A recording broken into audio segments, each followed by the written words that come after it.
Hey, how's it going, guys? Mr. Boss for the win here, and in today's GTA 5 video, we're going to be talking about Rockstar and how they might have just confirmed more content coming for the Diamond Casino Heist and the arcades in 2020. So I know it's been less than a week since the Diamond Casino Heist came out, but Rockstar did an interview with usgamer.net, and they talked about a lot of interesting things, including adding more content to what we've already received, which of course would only be possible with a brand new update.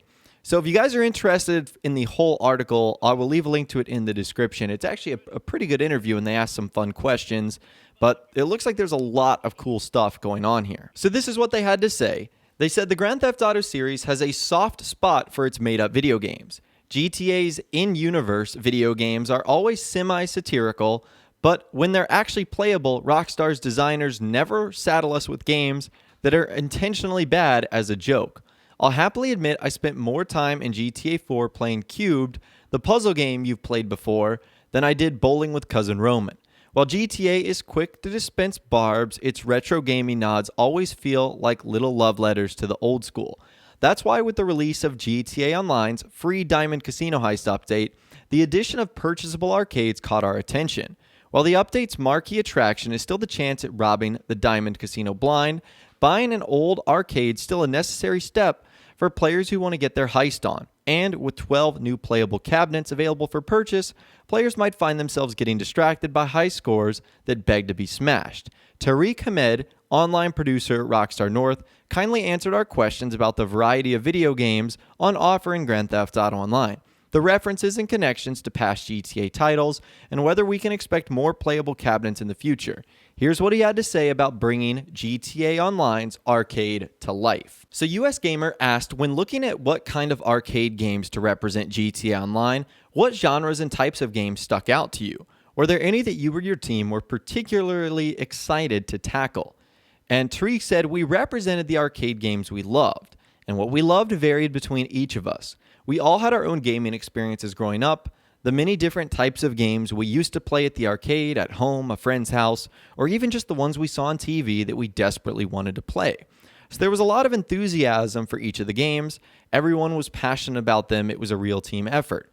Because we knew we wanted the arcade property to be highly customizable and let players capture the look and feel of several arcade ages, from the golden age through retro and slightly later, that allowed us to select genres and styles of games which would best represent those eras. Each of the games offers something totally unique, and we were all excited about what each game would offer. From the tough-to-master Defender of the Faith and Monkey's Paradise to the expansive sci-fi and fantasy adventures offered by Space Monkey 3 and Wizard's Ruin. Each game has replayability built in, with some unique awards you can strive to achieve that unlock unique items for your arcade, as well as items to wear around in free roam. Another important consideration for us was making sure we maximize the styles and the shapes of the arcade cabinets and physical game units the players can use to customize their arcade. Making sure we had everything from the large Wasabi Kitty Claw machine and the unique Madame Nazar Fortune Teller machine, plus truck, bike, and sports car sit-down driving units, classic arcade cabs with ball-top sticks, and the light gun setup for Badlands Revenge 2 means players can create the arcade they want, full of these unique, varied games and cabs. So one thing to note there, in case you guys haven't noticed or maybe you didn't catch one of my previous videos, each arcade game does have special items that you can unlock for your arcade, whether that's like trophies or little plushies, and most of the times you can get t-shirts for your online characters, which is pretty cool. And that can be done by achieving various things in game, as well as successfully completing any of the awards and challenges associated with the arcades too. Anyways, moving on, US Gamer said some of these, like Space Monkey, refer back to older GTA games and their arcade minigames. Was it important to reference GTA history a bit with this arcade? Which one stuck out to you? And they said it was very important to us. I think that level of gaming nostalgia fits perfectly with arcade games in general, and the feeling we wanted to give players in this new property. GTA has such a long history of creating its own deep, self-referencing alternative universe, so we wanted to look back at our own past with a nod to players growing up with the GTA series, as well as bringing some new titles to GTA Online, but still with that retro feel. The team really wanted to capitalize on characters and brands that had been touched on or featured briefly across several GTA games, games mentioned in radio advertisements, or brands advertised on in-game TV shows and websites. The arcade property and its games was a chance to bring all of those to life and let the player engage and play with these characters in ways they haven't before. Space Monkey 3 Bananas Gone Bad is a real standout example. The Go-Go Space Monkey franchise really sticks out across the various GTA titles. It has been featured in and nodded to in various forms, so it's amazing to be able to pull out the third installment and realize it fully. Now everyone can get a sense of where the Space Monkey franchise was at that time in the form of a now retro cab, as well as having a chance to play it for themselves. And that's also something we've mentioned in previous videos, that there are so many Easter eggs packed into these games. Whether it's old GTA cities like Vice City and San Fierro and Liberty City, or whether it's, little references to things that were in the 3D era and the 2D era. It's pretty cool to see what Rockstar has done here. Now going on, they said, were there any challenges in getting these retro games working in the GTA Online environment? And they said one of the main challenges for these arcade games was to make them feel authentic and grounded in the world, like they've come from the 80s and 90s of our universe, as well as making them fun to play and replay. We worked hard to get that balance right for these games, and hopefully that shows through. There are technical challenges we'd still like to look at in the future, as well as being able to look at more multiplayer-based arcade games. A 1v1 competitive fighter with a roster of characters would be a great example of that, and amazing if we could get it to play the way we like. Okay, so that last bit was interesting there, talking about the future. And that's really what we're going to get into here.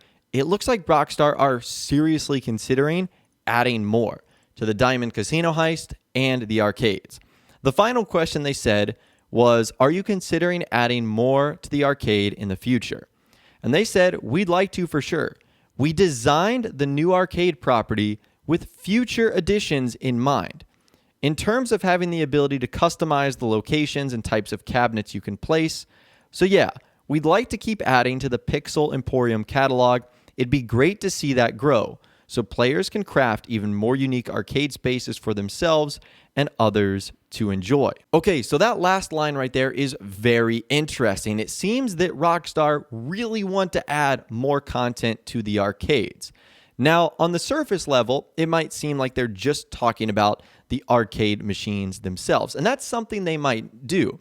But you need to think of it logistically and from an obvious standpoint here. Rockstar is not just going to create a new update where all they add is more arcade machines. If they were going to do something more to the arcade, you would think it would add something to do with yet another maybe variation of the Diamond Casino Heist, or at least another update that revolves around the arcade. Again, this wouldn't be the first time we've seen something like this. Remember, the Finance and Felony update first introduced the offices, and then a few months later, Rockstar piggybacked off those offices to use import and export. And so what we saw is the CEO offices started to be the hub for two different types of businesses. I think the same thing could happen here. Maybe the arcade could eventually be used for something more than just the Diamond Casino Heist. And if that's the case, that would potentially give Rockstar the opportunity to add more arcades in the future. At a minimum, I think this believes that support for Grand Theft Auto Online is not ending anytime soon.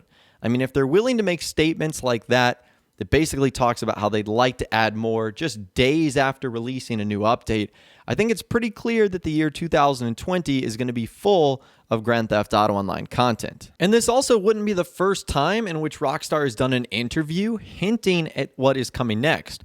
Remember about a month ago, Rockstar did an interview with PC Gamer where they talked about the future of GTA Online. And one of the things that they talked about there was how they'd love to do more heist missions. And sure enough, wouldn't you know, about 2 weeks later, the Diamond Casino Heist is announced.